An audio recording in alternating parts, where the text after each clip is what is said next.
দেখো, এই ফ্রি ফায়ারটা সামান্য একটা গেম হলেও এটা যে অনেক মানুষের জীবন পরিবর্তন করে দিয়েছে, আবার অনেক মানুষের জীবন যে ধ্বংস করে দিয়েছে, এটা আমাদের সকলেরই জানা। তবে সামান্য এই গেমটা যে গোটা একটা পরিবারকে আবার নতুন করে জীবন দান করবে, এটা আসলে সকলের অজানা ছিল। হ্যাঁ বন্ধুরা, আজকের গল্পটি এমনই একটা পরিবারকে নিয়ে যারা এই ফ্রি ফায়ার গেমটাকে একেবারেই সহ্য করতে পারতো না, বরং তাদের সন্তান যখন এই গেমটা খেলতো তারা আরও উল্টো বকাবকি করতো।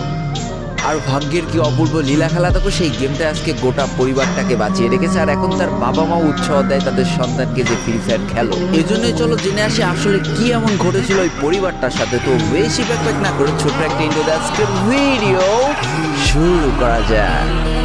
অর্থাৎ দুই ভাই, ছোট্ট একটা পরিবার, খুব সুন্দরভাবে তাদের জীবনযাত্রা চলে যাচ্ছিল। বড় ভাই একটা কোম্পানিতে লেবারের চাকরি করে, বাবা কৃষিকাজ করে, আর তাদের ছোট সন্তান অর্থাৎ ছোট ছেলে কিন্তু ক্লাস 8-এ পড়াশোনা করে। দারিদ্রতার বেড়াজালে আটকে পড়া পরিবারকে সাপোর্ট দেওয়ার জন্য তাদের বড় ভাইকে খুব অল্প বয়সে কাজে চলে যেতে হয়েছে। এই জন্য বড় ভাইয়ের পড়াশোনাটা ঠিকমতো হয়ে ওঠেনি। তবে বাবা মার একটাই স্বপ্ন ছিল যে তাদের ছোট সন্তান অর্থাৎ ছোট ছেলে যাতে উচ্চশিক্ষায় শিক্ষিত হয়। এই জন্য বাবা কৃষিকাজ করলেও সারাদিন মাঠে তুমুল কষ্ট করে এসে বাসায় যখন এসে দেখতো তাদের ছোট সন্তান পড়াশোনা করতেছে, সমস্ত কষ্ট এক চান্সে দূর হয়ে যেত। আর তাদের ছোট সন্তান পরিবারের অভাব দেখতে দেখতে বড় হচ্ছে, তো তাই সে একটা সময় ঠিক করেই ফেলে যে তাকে অনেক বড় হতে হবে, লেখাপড়া করে অনেক বড় মানুষের মতো মানুষ হতে হবে। আর ঠিক এমনটাই হতে থাকে। তাদের ছোট ছেলে খুব ভালো রেজাল্টও করতে থাকে, প্রত্যেক ক্লাসে টপ হতেও থাকে। তবে তার একটা বদ অভ্যাস ছিল, সেটা হচ্ছে ফ্রি ফায়ার গেম খেলা। করোনা চলার সময় যখন তার স্কুল বন্ধ হয়ে যায়, তখন তার বাবা এবং বড় ভাইয়ের জমানো কিছু টাকা দিয়ে তাকে একটা ফোন কিনে দেওয়া হয় অনলাইনে ক্লাস করার জন্য।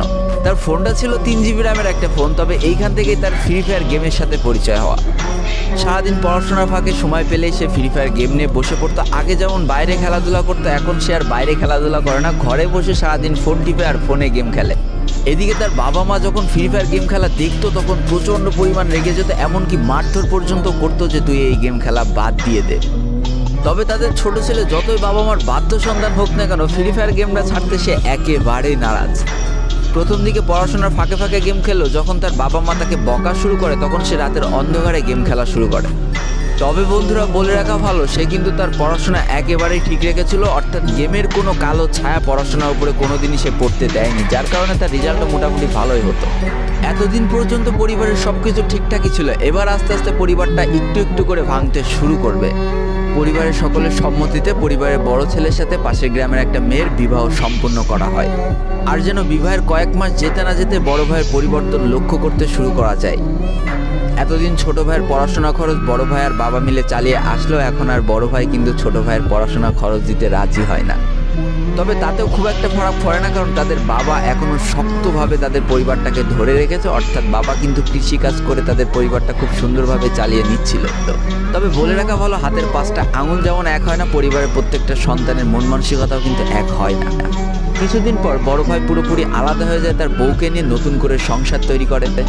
এমনকি একটা পর্যায়ে যে বড় ভাই তার পরিবারকে অস্বীকার করে দেয়, অর্থাৎ একটা টাকা আর পরিবারে দিত না, সমস্ত টাকা সে নিজের সংসারেই খরচ করত। 4 জনের পরিবারটা ভেঙে যায়, এখন 3 জনের পরিবার হয়ে গেল, বাবা মা আর তাদের ছোট সন্তান।